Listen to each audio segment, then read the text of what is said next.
మావోయిస్టులంటే అందరికీ తుపాకులు రక్తపాతం గుర్తుకొస్తుంది. కానీ ఆ గ్రామస్తులకు మాత్రం బడి గుర్తుకొస్తుంది. సమసమాజ నిర్మాణానికి చదువే ఆయుధం అని నమ్మిన అన్నలు ఆ ఊరి తలరాతను మార్చేందుకు నడుంగట్టారు. సొంత నిధులతో బంగారు భవిష్యత్తుకు బాటలు వేశారు. ఆపరేషన్ కగార్తో మావోయిస్టుల లొంగుబాటుతో ప్రస్తుతం ఈ గ్రామం చర్చనీయాంశంగా మారింది. ఇంతకీ ఆ గ్రామం ఏంటి? ఆ గ్రామానికి మావోయిస్టులు చేసిన మంచేంటి? Watch it. ఎదురు కాల్పుల్లో మావోయిస్టులు మృతి అన్న వార్త విన్నప్పుడల్లా ఆ ఊరి ప్రజలు ఉలిక్కి పడతారు. 30 ఏండ్ల క్రితం బాల కార్మికులుగా మగ్గిపోతున్న తమ బిడ్డల కోసం బడి కట్టించిన ఆ అన్నలను తలుచుకుని కలవరపడుతుంటారు. తెలంగాణలో మావోయిస్టుల ప్రభావం తీవ్రంగా ఉన్న రోజుల్లో సిద్దిపేట జిల్లాలోని దుంపలపల్లి, రామక్కపేటతో పాటు 6 గిరిజన గ్రామాల్లో పేద పిల్లల కోసం పాఠశాలలు కట్టారు అన్నలు. ఇక్కడ కనిపిస్తున్న ఈ పాఠశాల 1991 వరకు ఓ పూరి గుడిసెలో కొనసాగేది.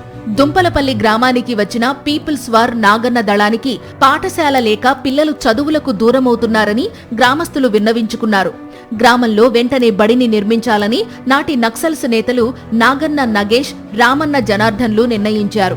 అలా 1991లో ప్రారంభమైన బడి నిర్మాణం 1995 నాటికి పూర్తి చేసి గ్రామస్తులకు అప్పగించారు. అప్పట్లోనే బడి నిర్మాణానికి 5 లక్షల రూపాయలు ఖర్చు చేశారు. పాఠశాల నిర్మాణంలో గ్రామస్తులతో కలిసి పీపుల్స్ వార్ దళ కమాండర్ సహా దళ సభ్యులు శ్రమదానం చేశారు. చింతల కిందనే మాది చెట్ల కిందనే చదువు ఉంటుంది కాబట్టి వర్షం ప్రభావం వల్ల మాకు చదువు ఇలా సెలవు ఇచ్చారని చెప్పి ఒకట్లా ఆ తుఫాను వల్ల 3-4 రోజులు సెలవు అవడం వల్ల అప్పుడున్నటువంటి అన్నలు వాళ్ళు నక్సలైట్ మంచిగా అర్థం చేసుకుని ఊళ్ళో ఉన్నటువంటి అందరిని కూడా కూడగట్టి మొత్తం ఒక మీటింగ్ లాగా పెట్టి రాత్రి మీటింగ్ పెట్టి పునాదులు తీసి మంచి రూమ్లు ఏర్పాటు ఒక 5-6 రూమ్లు ఏర్పాటు చేసి ఇప్పుడు కూడా అదే స్కూల్లో చదువుకుంటున్నారు. దుంపలపల్లితో ప్రారంభమైన ఈ బడి నిర్మాణాలు చుట్టుపక్కల ఉన్న 6 గ్రామాలకు విస్తరించాయి. ప్రతి గ్రామంలోనూ నాగన్న దళం సమావేశాలు ఏర్పాటు చేసి గ్రామస్తుల నుంచి విరాళాలు సేకరించేవారు. నిధులు సరిపోకపోతే సొంత నిధులతో పాఠశాలలు నిర్మించేవారు. అలా దుబ్బాక, మిరుదొడ్డి మండలాల్లోని పలు గ్రామాల్లో నాడు నిర్మించిన బడుల్లోనే నేడు విద్యార్థులు చదువుకుంటున్నారు. స్కూల్ ఖరాబ్ అవుతుందని దాన్ని దృష్టిలో ఉంచుకొని వాళ్ళు ఏం చేశారంటే సొంత డబ్బులు వేసుకొని ఈ స్కూల్ని నిర్మాణం చేయాలని చెప్పి వాళ్ళు ఈ నిర్మాణానికి సహకరించారు. ఈ స్కూలు నిర్మాణంలో చాలామంది దళ సభ్యులు కానీ ఎవరైనా చాలామంది పాల్గొనడం జరిగింది. ఈ స్కూల్ ఏంటంటే ఈ స్కూల్లో చదువుకున్న వారు ఇలా ఉన్నత పదవుల్లో గవర్నమెంట్ జాబుల్లో ఉంటూ చాలా మంచి ఉన్నత వర్గంలో ఉన్నారు. 30 ఏళ్ల క్రితం నిర్మించిన బడి శిథిలావస్థకు చేరుకోవడంతో నూతన బడిని నిర్మించాలని విద్యాశాఖ నిర్ణయించింది. కానీ తమ ప్రాంతానికి మావోయిస్టులు చేసిన మేలుకు గుర్తుగా ఉన్న బడులు కూల్చవద్దని గ్రామస్తులు విద్యాశాఖ నిర్ణయాన్ని వ్యతిరేకించారు.